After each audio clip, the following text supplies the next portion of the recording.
Good evening. It's your host here, Tiago's Father 89, and we are back on the Red Sea podcast. It is the return of Red Sea Full Time, your match reaction show, coming home to the Red Sea podcast. But we've got a cracker for you. Liverpool 4, Southampton 0. Jota with the double. Thiago with another banger. And Virgil van Dijk scoring against his old club. But without further ado, let's roll that intro. Tell the world. We are Liverpool, champions of England. We've conquered all of Europe. We're never gonna stop. From Palestine to Turkey, we've won the fucking lot. But Paisley and the Shankly, the fields of Anfield gold. We are all supporters, and we come from Liverpool. Yes, guys. It's Tiago's Father 89 here, and I'm joined by my co-host, my fellow content owner, the Southern Scouser. How you doing, bro? You good? Yes, mate. Thank you very much. Yeah, nice way to begin our Red Sea Full Time back on our own channel, as you beautifully wrapped up in your intro. Yeah, 4-0. That's how you do it. A point behind Chelsea, so all the pressure on them tomorrow, which is the best we could have hoped for, really. I totally agree. And guys, if you're first and you're here joining us for our first match reaction show back over here at the Red Sea podcast, just want to give a special shout out to the LFC Day Trippers for the time that we've spent on their show, giving the match reaction shows. But we brought the show home back to the Red Sea podcast where it belongs. But as I said, it's without special mention to without the LFC Day Trippers.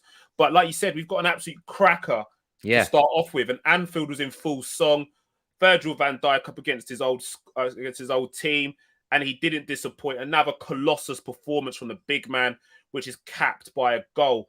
But without giving him all the plaudits and all the credit, the first goal goes to Diogo Jota. And a player which I just want to get into before we go to Jota, Andy Robertson restored to the lineup. It was the Andy big Andy Robertson with the assist. It was a big call, wasn't it? Because Tsimikas has been in really, really good form. Played the last two games as well.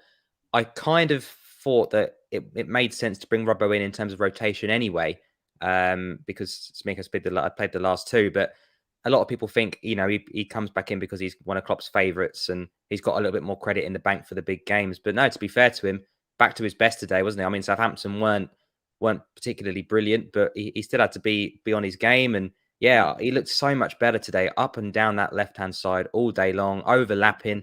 And yeah, as you correctly say, getting a lovely little link up with Mane on the left-hand side after about 90 seconds to create the first goal. Yeah, I think maybe this timeout, I know a bit of it. I know injuries played a part in that, but I think maybe this timeout, this rested point, maybe has given him a kick up the arse. The form of Tsimikas has probably given him a kick up the arse, because you're right. It was an Andy Robertson which we're used to seeing up and down the line, combination play with Sadio Mane, basically pointing where he wants the ball, put it there, put it in behind him.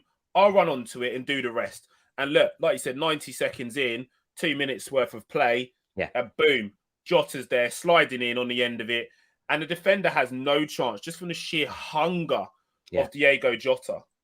No, it's fantastic. I mean, I read something that was really interesting. I don't know if you know, but Diogo Jota is a bit of a gamer and a bit of a FIFA pro. He's huge. Yeah, he's huge. He's like one of the best players in the world. So he was at a tournament today, got to the fourth round and had to leave to make sure he could get to the Liverpool game. And I don't know if you noticed his celebration. He sat down after his first goal, did the little gaming console controller, which I thought was fantastic.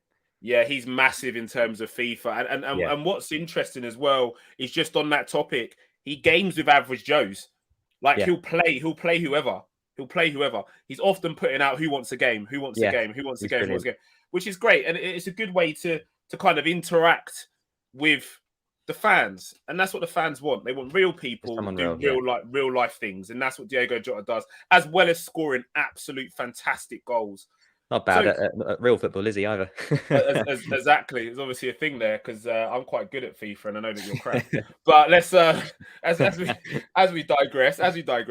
No, look, I just think today was a first class performance from Jota. He was hungry today. And that's what we need. Firmino's not back to full fitness. So we need Jota to step up and take his opportunities, and that's what he's doing today. Clearly, the heir apparent to that role in the front three. Mane was devastating again today as well. Yeah. Played some really, really good football again up against his old side. He was hungry today. He was tearing them apart on that wing. Every time he got the ball, forward thinking, trying to get in behind, trying to link up, trying to combine. And that was really, really fruitful for us. So as we go into the second goal, talk us through that for me. Yeah, so it's almost a carbon copy of the first one, but a different link up from the right-hand side this time. Salah and Henderson doing kind of Robertson and Mane things. Nice little 1-2. We saw something similar in the week against Porto with Henderson and Salah linking up very, very similar way. And yeah, Jota again, losing his man, finding some space at the back post and putting it into an empty net. And sometimes, you know, the pressing machine that Liverpool number 9 is expected to do, at the end of the day, when you've got 10 other world-class players on your team, if you just put yourself in the right place as a striker in a team as good as Liverpool, you're going to get, 5, 6, 7 tap-ins a season. So he helped himself to a couple of those today. I totally agree with you. I mean, from Jota's perspective, that's not the first time we're seeing that from Diego Jota. Carbon copy of the goal in the Manchester United game, and they were queuing up at the back post to stick that one in. It's the same again. And it seems to be that the combination play is a bit too much for these Premier League teams to handle. That little give and go and in behind, the ball goes straight back across the face of the goal. And it's that place where I like to refer to as no man's land, where the goalkeeper has to commit, the defender has to commit. And ultimately, it always ends up falling right into the lap of the striker just to tap that ball home. Yeah, absolutely. Now. Yeah, I knew this bit was coming. Goal number 3. Listen, to anybody out there in the Twitter universe, in the football universe, in the Liverpool universe, who ever doubted Thiago, take it all back. Take it all back now. That is 2 absolute bangers in 2 games. The goal today is reminiscent of a goal he scored for Bayern Munich. That little roll and step over, that little shimmy that sells the defender, sends him to the shops, and it opens up for him to take the shot. Now, yes, it takes a deflection on the way through. I concede. But even still, the goalkeeper has got no chance. That is goal bound, regardless of the touch from the defender. That is goal bound. So the build up to that play was really, really good as well. A nice sustained bit of possession from Liverpool, and the Southampton defense starts to open up, which gives the space for Thiago to actually burst through and do the damage. Yeah, what I really liked about it, because it's a big ball from Salah. Obviously, it's from a corner, comes out, Salah puts it back in the box. Southampton again head it away. But what I really loved was Thiago's tenacity and reaction to win that ball. So it's bouncing the Southampton players back to, he's back to our goal, ready to control that ball. Thiago nips in ahead of him, gets that really positive first touch, that burst of pace that, we know Thiago can't run, down the line and kick and run past people. But that initial reaction time, that little bit of brain power where he knows where the ball's going to go, gets him that first touch, gets a really positive touch. That lovely bit of skill that you mentioned, just kind of rolls it past the defender just so casually. And then, releases the shot. And of course, he is a bit fortunate with the deflection, but it was still a great strike and a great goal, and was definitely, probably going to be going in anyway. So what a lovely goal. Is again, I love it. I wanted to see more from Thiago. I don't think I was harsh by saying we needed to see more. I think that was fair, and we have. He's responded. I want Thiago to succeed here, and if he keeps this up, then that midfield 3 that we saw today is very, very strong. I mean, just touching on that midfield 3, is that our best midfield 3 at the club? It's a really interesting point. I think in terms of 3 midfielders, in terms of the best players at the club in the midfield positions, I would say yes. I think depending on the opposition, you might need to switch it up a little bit. And obviously, depending on injuries returning as well, as there's still a few midfielders out. So I look at Fabinho, he's a shoo-in, he's the CDM. The only reason that Henderson would fit in for him is if Fabinho was injured. When you've got Henderson and Thiago, they are similar in a way, I would suggest. I think they both like the ball to feet. They both like to kind of be a creator from deep. They both like little tiki-taka touches on the edge of the box with faster forward players. But today was perfect for them. Southampton were really poor. I just think sometimes you might need a box-to-box in there as well, like a Genie, like an Ox, like an Elliott that started the season doing that exact role with a bit more legs in that midfield. So in terms of the best 3 players in that position, I 100% agree with you. I just think in terms of opposition, who's coming up, we saw a couple of subs today. He brought off Thiago, he brought off Henderson, and we mentioned that Everton game on the horizon. So you would expect that he's expecting to play them 2 from the start in that one as well. Yeah, I mean, I did think, and I did say to you that I think that Ox will miss out today. I think he'll miss out, but I think he'll come in against Everton. Quite possibly. So solely because we're talking about those legs. Yeah. That dynamism that Klopp talks about from Ox, the ability to put himself about. Now, up again in that Everton midfield, you've got Allen and potentially Decore to return for that game. So we're going to need to have a sustained amount of possession. We're going to need to have control of that midfield. Yeah. The difference is if Everton break in numbers, you need someone who's going to be able to recover and get back. Ox does that. 100%. I think it was a lot easier of a challenge against Southampton because they just don't do that. They don't break in numbers. They try to sit in. They try to remain compact. They try to nick the ball on the front foot, but you just can't do that to Liverpool. Possession was a thing where we controlled it. We had the ball. We were comfortable on the ball. Every time they looked to press us, we played that lovely long ball, or it was a bit of combination and boom in behind. Southampton couldn't live with that.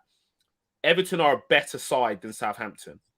So we're going to need to bring that little bit of a difference in our play. And, as I said, I feel Ox was incredibly unlucky not to play today because for me, I did mention on our last show, and I posed the question, is Ox undroppable? Not in a sense of rotation, but in a sense that could you drop him for a sustained period of games? I don't think you did. I don't think you could because he's been important. Rotation-wise, most of the squad is healthy.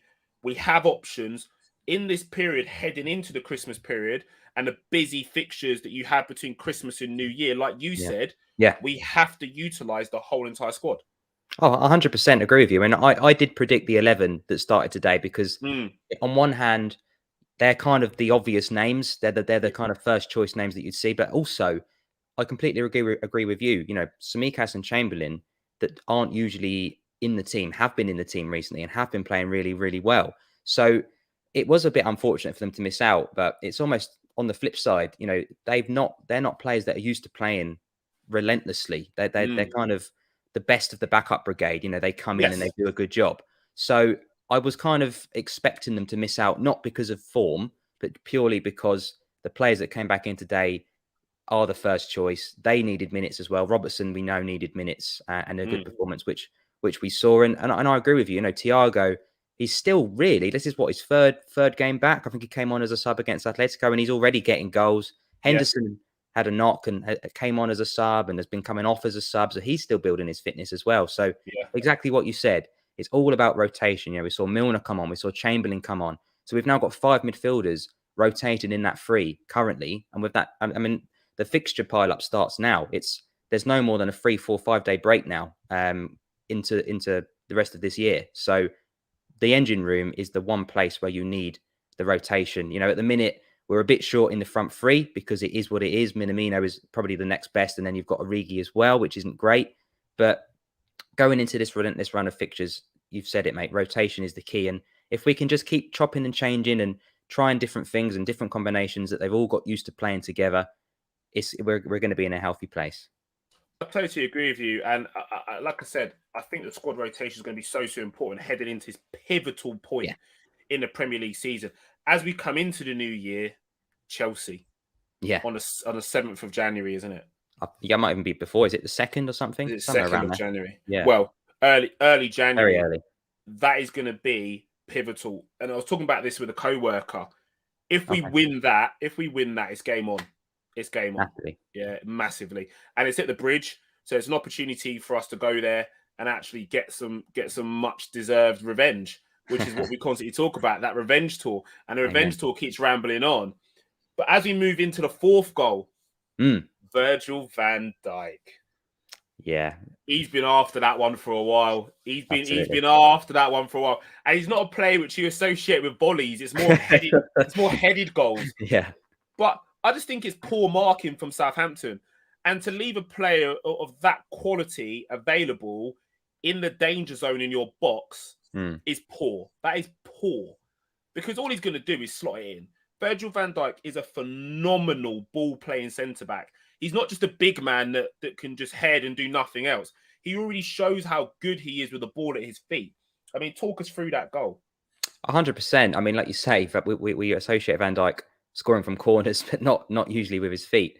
And it had been a while since he'd scored a goal. Obviously, he's been out for a year, which is the obvious reason for that. But we were used to seeing Van Dijk pop up with half a dozen goals a season, which over a season really helps. He's, I think, against Brighton a couple of seasons ago, he got 2 goals in one game. So he's a player that we've relied on. Even that ridiculous Origi goal, that winner against Everton, where Van Dijk volleys it up into the air, turns away in disgust, and we score from the goal. But fantastic goal. Trent whipping the corner in as he does. Van Dijk's being marked sort of half-heartedly by the Southampton player, and he just uses all his strength to go, get off me, gives himself that yard, the ball drops to him, and first time volley. All right, it's not top bins, but connection is perfect, on target.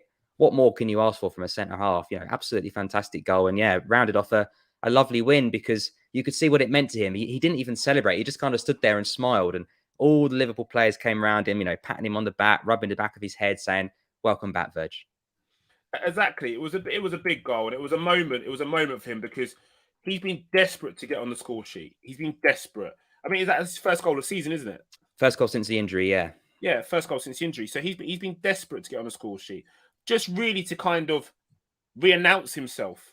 Absolutely. Goals are as important for defenders as they are for strikers. It's a confidence thing. It's a confidence thing. If you're a striker or a defender, you're going to get the same. You're going to get the same level of confidence from scoring a goal. Yeah, as you are, and that's what he's needed. And a player that's come back into the squad after a massive injury has been a huge part of what we've been doing so far this season. And again, with a co-worker discussing today's exploits, we're scoring at will. Yeah, we're scoring at will. We think back to some of the recent games with West Ham being the anomaly in there. Yeah. United 5, and it rolls on from there. 4 again. Arsenal 4 today. It's unbelievable. Top scorers in the Premier League. Who is going to lock us out? Who can stop us in this form? I completely agree. And you made a really good point on our prediction show, our preview show. Sorry, you're like, how many? And you're 100%. Right. You're completely right. That's exactly right. Because Liverpool, we were just saying off air, weren't we, that realistically they could have gone and got 7, but they took their foot off the gas.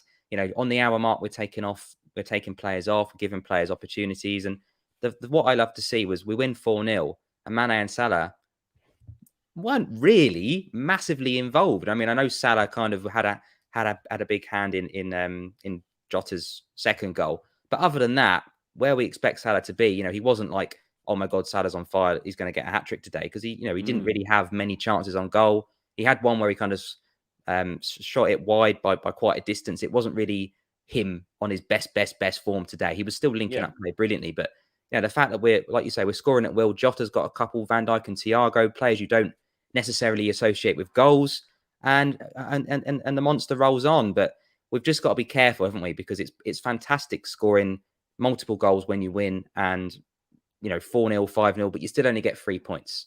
So when you look at the Brighton game, the West Ham game, you think, let's just try and get a little bit more consistency when the going does go tough. Because I look at the 4-0 win today, and from a stats point of view, everybody's thinking, yeah, it was brilliant. But Southampton had some chances today. Alisson had to make 2 or 3 top saves. Fabinho, Konate, Van Dijk, some big tackles at the back. So, yeah, we will get into, absolutely will. So I still think there's a little bit, Southampton are terrible, absolutely shocking. And they're very lucky that there's going to probably be 3 worse teams than this season. I think it could go down to May with Southampton needing some points. But I still feel that we need to get a little bit stronger. I know it's a clean sheet today, but I can see why Brighton fought back from 2 down, and I can see why Brentford held on to that game as well. So are you saying that that at the moment the quality that's on show in terms of our defensive players isn't enough? Because you look at your goalkeeper for those examples there, and you think to your goalkeeper, or you think of your goalkeeper, each season is probably worth a good 10 points. Yeah, Your totally. goalkeeper, he's worth 10 points, and Big time. today Alisson Becker has showed why he is one of, if not the best goalkeeper in world football. You know, Yeah. everyone meant when you talk about best goalkeepers in football, you get Edison thrown into the mix, and I think to myself, nah. I've never seen anything majorly special from him other than his drop kicks. I think personally, when Edison is under sustained pressure in terms of the threat to his goal, he crumbles. I agree. Alisson Becker doesn't crumble. He comes up with the big match-winning saves. I never see a point where Edison has to make a big match-winning saves. No. And if ever he's called upon, he's found wanting. Yeah. I think Edison works for Manchester City because of the amount of ball they have. Yeah.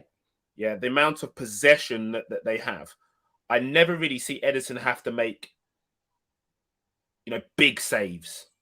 Yeah, I agree. I think that's kind of what I'm getting at. I think we're still relying on Alisson a bit too much. I think in these games against, teams that aren't European teams that don't play in Europe, don't play in the Champions League, we're still relying on Alisson to make some big saves. And we saw when Alisson doesn't have a good game against West Ham, we concede. So we need to tighten up a little bit. And there's nothing wrong with the quality. Alisson, Van Dijk, Robbo, Trent, Konate is a top defense with Fabinho in front of them. But I still feel we're giving up too many chances in these games, and better teams will punish us. I think we have been fantastic in terms of form since the start of the season. Unbelievable. I have no complaints whatsoever. But when push comes to shove and we start playing against some big teams, Man City again, Chelsea again, Champions League knockout rounds to come up, I think we need to tighten up at the back. And clean sheets are brilliant, but we did go through a point where we conceded 8 goals in 3 games against Brighton, Brentford, and West Ham. So today was lovely. Southampton are terrible. I just feel that there's still a little bit of work to do at the back, and I think it papers over the cracks a tiny bit when you play up against a team like today. I look at it slightly different. The only reason why I look at it slightly different is I feel like we were taught some lessons from the Brighton game, and we were taught some lessons from the Brentford game. Yeah. And I've spoken about this last season. Sometimes there's an air of complacency in the Liverpool back line where we get out of sight and we think, yeah, we'll start stroking it around a little bit. We'll start to really show our dominance and our arrogancy. And so there's nothing wrong with a little bit of that in the right moments. But I feel against the big teams, there's the ultimate respect there. Yeah. So I personally can't see us coming up against a so-called big team and getting parked off or getting punished on 3 occasions. I just can't personally see that happen. But against the so-called smaller teams who you'd associate with West Ham, Brentford, Brighton, I think we took those teams, or we took the threat for granted. We didn't expect, and we were, and not in a bad way. We wanted to attack more. We wanted to score more goals. We wanted to be a little bit, throw a bit of caution to the wind, and we got burnt. That's football. Sometimes that happens, Whereas in those, like I said, those bigger games against your Manchester Cities, your Chelseas, God, I can't really name anymore after that because the rest of the league is already there's a gap. If Man City beat West Ham tomorrow, there's already a gap between that front 3 and the rest of the league. And that just shows. And you look at the game against Chelsea, it was very cagey. Yeah, it was very cagey. We had chances, they had chances. We had a lot of ball, they had a lot of ball. It was on as even for a reason because it was very cagey. Manchester City, I don't see Chelsea, even at the bridge, I don't see Chelsea carving us apart. No. Even if we offer them a few chances, I don't see them carving us apart. I agree with you. I think that the big team against the big team, it's almost like the first round of a big heavyweight fight. Then no one wants to do a big swing first because of the counter. Yes. You're gonna get hit yourself. There's a lot of jabbing. It's a lot of to in and fro in. Absolutely, nip and tuck. Being careful. I just think when it's all going our way against these second tier teams, we're brilliant. I just think we need to be a little bit more. A bit more still when some of these teams do fight back, the likes of Brighton, the likes of West Ham, because I think on a different day, Southampton could have got one back today. They had some big chances, and I just want to see us respond better when someone that we're expected to sweep aside just show that little bit more than the normal. So Southampton showed nothing today. We've got Everton in midweek. That's going to be a big game because it's like we said on the preview show. It's Everton's cup final. It's Everton's Champions League final. All they want to do is beat us. And you say they're a better team than Southampton. 100% on paper, I agree. But they're only, I think, a point ahead of them still. So they faltered. They faltered this year. They're having a poor season. So I want to see how. I think that's the perfect match to answer my question, really. Because Everton are going to give everything that they have. I want to see us respond against a team that we should be beating on paper because I think Richarlison's been in and out the team. I think Calvert-Lewin is maybe still injured. Been injured. They're a wounded animal. We should be beating Everton. It should be by how many, but I know they're going to show a bit of fight, and I want to see how we handle that. And that's the thing. I'm not being funny. Richarlison is a one-trick pony. Look. Maybe famous last words. He pops up and scores against us. Maybe famous last words, but he's not doing that on a consistent basis. No, that's the difference. I look at a player like Rafinha at Leeds. He's their talisman. Yeah. Week in, week out, he's producing, whether it be goals or end product. Richarlison's running up and down Goodison like a headless fucking chicken. Yeah, it's the ego and the attitude for me. Exactly, and he walks around like he's the man. And I'm like, you've got a player who's come into the league 2 years after you, who's dominating in Rafinha. Yeah. He's a phenomenal player. Yeah, he's good. So he's phenomenal. He's phenomenal. And again, credit. I'll pay a little bit of respect to Everton. They are a wounded animal. They've had injuries in key positions. Decore's been out. Calvert-Lewin's been out. Defensively, they've had injuries as well. New manager coming in as well. It's a little bit fragmented, a little bit distorted there.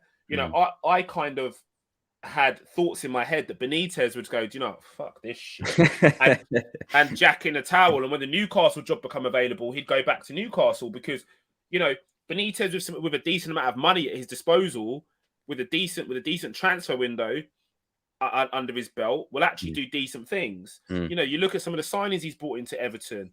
Damari Gray has gone into Everton and looked really, really good. He's now out injured. Yeah, they've had a really bad time of it, haven't they? And Andros Townsend on a free transfer has actually done pretty well. Yeah. They then went and got Solomon Rondon, who as a backup striker, awful. To come in. No, do you know what? Rondon it serves a purpose.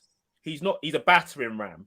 Yeah, he's someone you bring on to launch the ball up top to and play off. Yeah, I think he's actually got a fairly good finish on him. When he was at West Brom, and West Brom used that style, I think he had a good time. But I think the amount of money that Everton have spent, they expect better than that. And I think there's some real tension there at the minute between the fans, Benitez, and the team.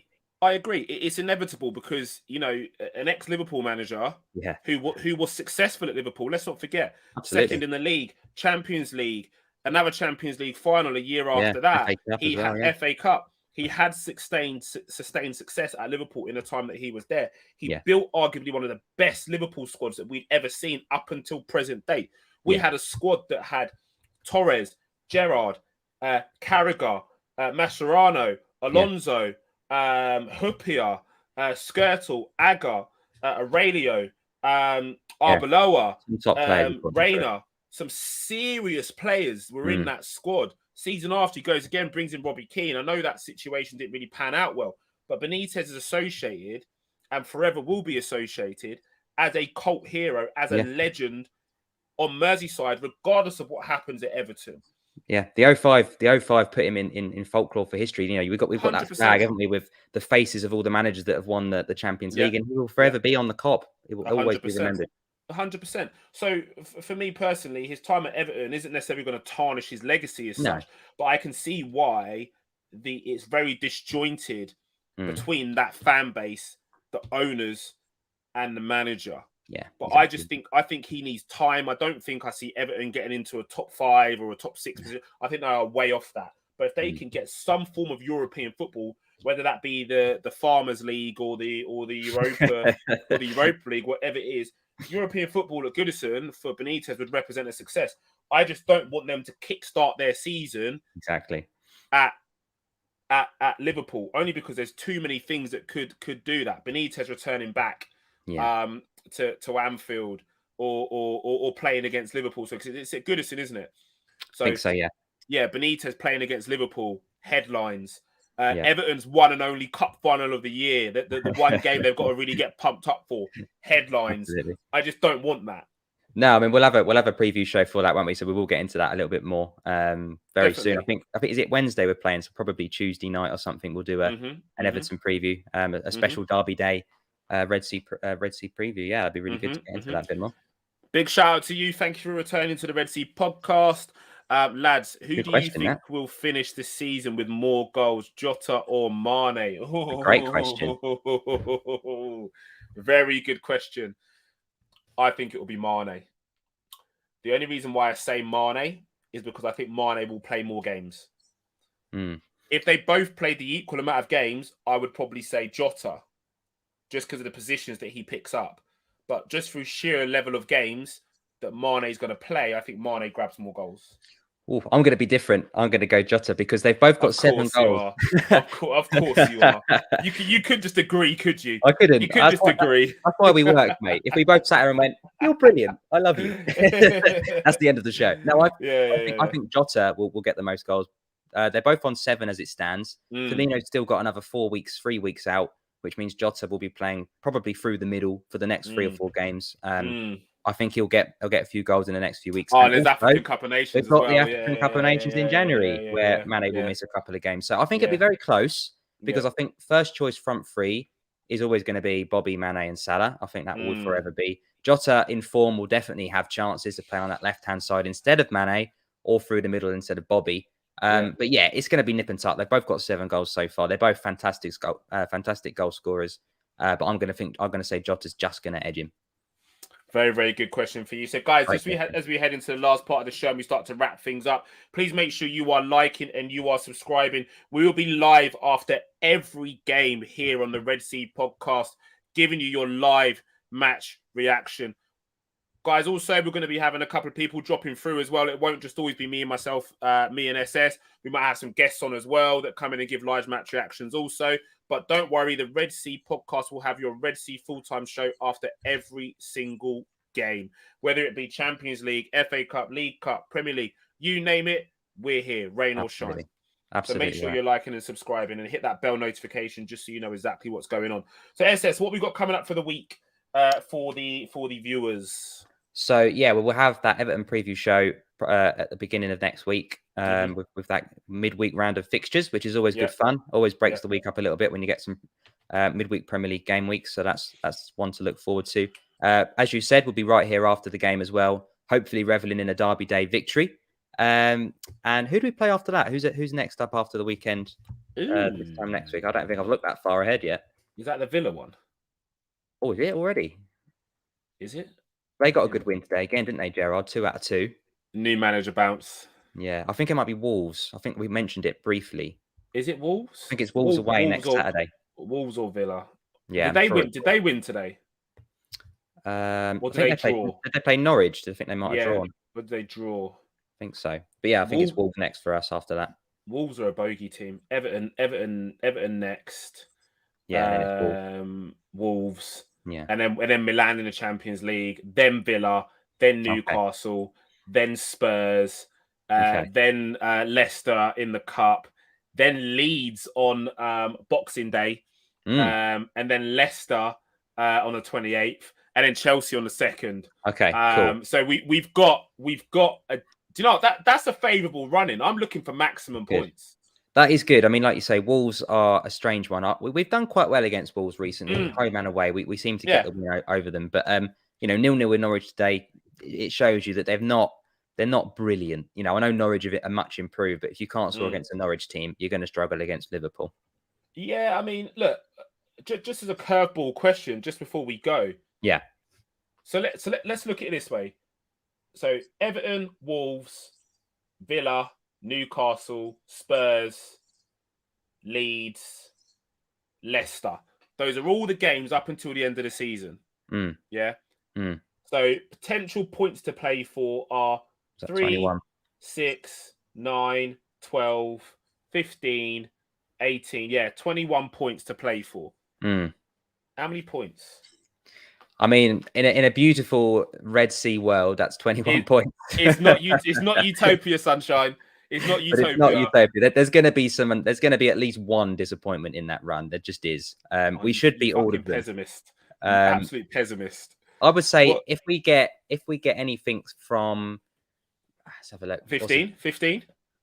I'd hope for more than 15. I think if we draw one, that's 18 points. If we draw a couple, that's 17, isn't it? That's not bad. So no losses. No, we shouldn't be losing any of them. I mean, obviously, you could get a loss and win the rest and still get around that kind of point range. But I would say out of 21, we should be aiming for 17-ish. 18, 19 would be fantastic. And 21, this is the kind of time where you find out who is serious about winning the league. Because every single year I've gone back and looked at the league winners, they've all gone on a run from about October to Jan, where they've just been relentless machines. I'll look back to Man United with Vidic, Ferdinand and Van der Sar. I don't think they conceded a goal for the whole of autumn and winter until the new year. And they obviously, by then, you come out of that, like as you mentioned, that relentless run of fixtures. And suddenly there's that little 5-6 point gap. And you feel, even though you're in January, you feel like you're in the back end of the season. You're just cruising now. You're just cruising now, aren't you? You're it's cruising. Coming. You think, okay, let's maintain this gap now. Feb, March, April. Yeah, you put it in 5th or 6th, and you just start to cruise, don't you? No, I get it. But look, I'm going to be super controversial. I want all 21. I'd love it, mate. I want all 21. I'm sorry. Looking at that fixture list, there's no red herrings in there. There's nothing that alarms me. Nothing that alarms me. I look at the current form of Everton. We should park those fuckers. Yeah, we should. I look at Wolves. Wolves are toothless. They're toothless. Like they need to invest in a striker. They need to go out and get a striker. And Jimenez isn't quite back yet. He's a brilliant, but he's nowhere near what he was. I don't think he ever will be. I don't think he ever will be. He needs help. And he needs help. You can't, like, even prior to the injury, when he was out of the squad, they were toothless. So you know that he needs help. Jota wasn't what he is now because I don't think he was played in the correct position or was able to do the things that he can do. Neto is more of a creator. Podence is more of a creator. They're all wishy-washy players, aren't they, for me? Yeah, so they've not got anyone of real magnitude. And I'm not saying you've got to go out and spend 50, 60 million pounds. They're just not going to do that. But there are 20 million, 25 million pound players, 30 million pound players that will go in there and score goals. Why were they not at the table? Why were they not at the table with someone like a Danny Ings? Totally agree with you. He would be fantastic. Yeah, put in a place like that. Why were they not able to get over the line? The Divock Origi. Yeah, absolutely. I was just going to say Origi. Even in the Championship, you look at Mitrovic. He's scoring goals internationally as well. He'd be a good player for them. There's players out there. They seem hell bent on railroading home this Jimenez agenda, and I just don't buy into it. They're toothless. Then I look at Villa. That's an interesting one. Villa is going to be a cup final. That's at Anfield. Oh wow, that's at Anfield. They are going to be up for it. They are going to be up for it. But even with that game, I still think that we have too much firepower. Yeah, I agree. Too much firepower. We should be putting that to bed. Don't get me wrong. If we win it 4-2, everyone's going to go, what a game of football. do you know what I mean? I'll take that, yeah? So we should be putting that to bed. Yeah. We then look at the Newcastle game. Relegate those clowns. Relegate those clowns. Oh, David, if you're watching, I'm sorry. No, David, I love the work you do. I respect you, and I love the fact that you make us look absolutely fantastic in terms of our graphics. Yeah, you are absolutely sensational. But those clowns need to be relegated because it's beyond a joke. You know, we watched the game today together. We had football this morning with the under-12s, and we came back, watched the Arsenal Newcastle game. Adam McDonald's and warmed up a bit, and you're spot on. He basically said himself. He said what I said. I'd almost rather us go down, get rid of everybody, and just start again. Get the youth in, buy a Championship dream team, and go again. And I kind of agree. Look, he said what I said, but in kinder words. Yes. And I repeat, relegate those clowns. Enough is enough. Do you know what, right? Do you know what? TF89 ran. I have had enough of Newcastle. I've had enough of Southampton. Yeah. I've had enough of Burnley. Yeah. Just relegate these. I've had enough of Norwich. Relegate these clowns. The problem is just get them out of the league. Bye. The problem is with that. I look at the Championship table today, and Fulham and Bournemouth are already up, and everybody else is just playoffs is a complete lottery. So I would even if rather they have do, Fulham or Bournemouth. I would rather have those two because they play some decent football. The rest of them play shithouse football. Get them out of the league. Get them gone. they'll just come back. All I'm trying to say is they'll just come back. It's just a repeat. Fulham, Bournemouth will go up. Norwich and Newcastle will go down, and the next season they'll all swap over again. The gap between the Premier League, relegators and the rest of the football pyramid is just way too much now. Well, Villa have been able to stay up, and create some momentum. Technically, they shouldn't have done with that goal with the VAR. Now, they've been able to stay up, create some momentum and invest, and they came up after Norwich came up, and Norwich yo-yo down. It's just. But you've got to make the right acquisitions, and I don't feel like any of those teams make the right acquisitions.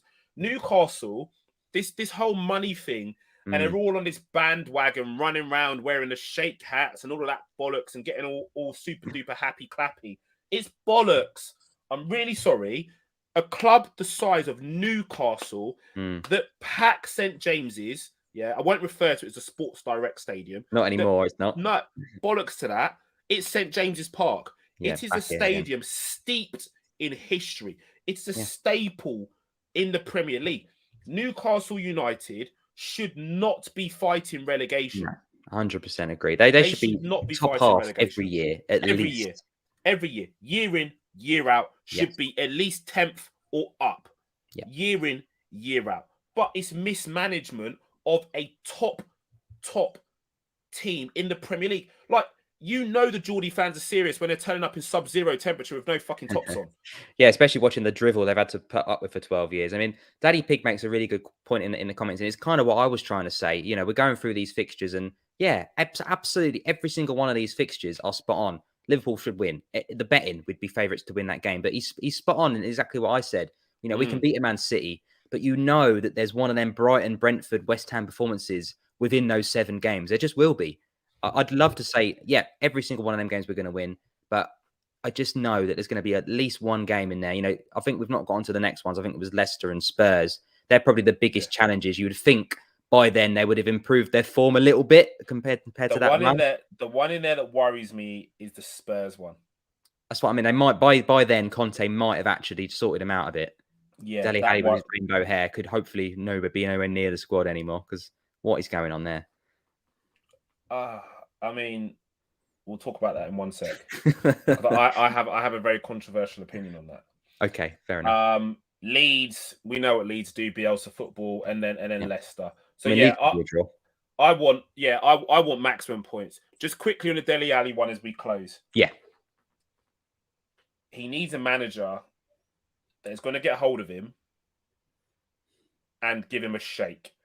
A manager that's going to command respect from Dele Alli. I don't necessarily think Antonio Conte is going to command Dele Alli's respect. Yeah. So for me, and this is very controversial, I'd take him at Liverpool. Oh my goodness gracious me! You've not just said that. The reason why no. Oh no! The reason why. Hear me out. Hear me. Cut. TF's on a mad one. Cut. Oh. No, look. The reason why I say, he meets English quota. Number 1. Number 2, he's a Liverpool fan. Number 3, if, and this is a big if he can sort his head out. How long's it been though?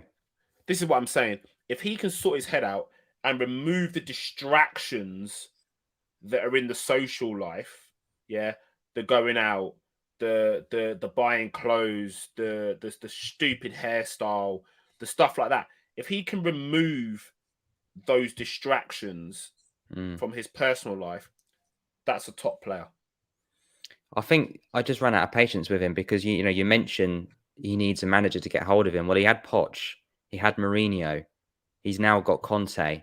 Under Poch, he played some decent football. He played his best football under Poch. He did, but even then, as Tottenham's team started to go the wrong way after 2019 final, Dele Alli was a major part of that. And he was one of their best players for, when he came in from MK Dons, he was fresh, he was Mhm. hungry, he was fantastic. He was And playing without pressure and without fear.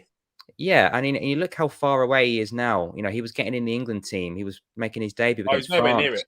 He's nowhere and near it. he's not the same player. And it hurts me to say because I'm a massive Dele Alli fan. I've met him before. He's a Yeah, really nice guy. yeah. But I don't see any way back. I think he's fallen too far, and it's a massive, massive shame. I I do. think I do. the comment from Antio Chill is actually spot on. I think a move to Newcastle would probably be the best move for him. Actually, No, I think he's a top class player. But I just the thing is with him is I don't think he responds well to you will do this, you have to do this now, push, draconian. That was Mourinho. Restrict, defend, draconian. yeah, That's Conte. He yeah, doesn't respond to that. A manager that had his arm around him, Pochettino, he played his yeah, best stuff. yeah. That's fair. Yeah. Klopp's that kind of manager. Listen, mate, things aren't going well. Come here and get one of these big daddy hugs. Next week, hat trick. Do you know what I mean? That's what it is. There's different ways to manage players. There's different, and I understand they're professionals. They're paid a huge wage. They're paid phenomenal sums of money. They should be putting in performances week in, week out. But there is different ways to manage players. And I just think that he needs someone for them to put his arm around him and say, listen, mate, things ain't going well, I know, but you are a top player. Look at what you've done before. Yeah. I remember when Mourinho did it openly, he had that game where he was on the sideline and controlled it and flicked it about, and he was playing. I was like, freaking hell, where's this kid been? This is what we want to see. And then he dug him out the next week and he's back to playing shit again. Yeah. You need someone just to stoke that fire and warm him up and say, do you know what, mate? Like, come on. Like, I know you are in there. You are in there. And it will unleash the beast. It probably won't happen anyway.